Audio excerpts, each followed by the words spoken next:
Hola my people, this is Rukundo Alex Mateka, aho duhurira kuri Mateka TV mbagezaho amakuru agiye atandukanye by'umwihariko yo mu karere k'ibiyaga bigari, ariho ahangaha dufite ibihugu nka Uganda, Rwanda, Congo, Tanzania, Kenya ndetse na Burundi.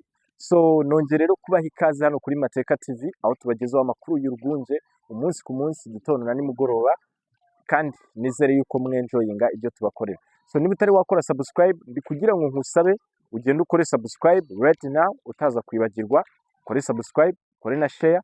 Bibaye byiza wanabwira n'abantu bo mu muryango cyangwa se inshuti zawe ko Mateka TV aricyo kinyamakuru kuri ubu ngubu kiyoboye mu binyamakuru byose byo mu Rwanda ndetse no muri East Africa yose, cyangwa se mu burasirazuba bwa Afrika.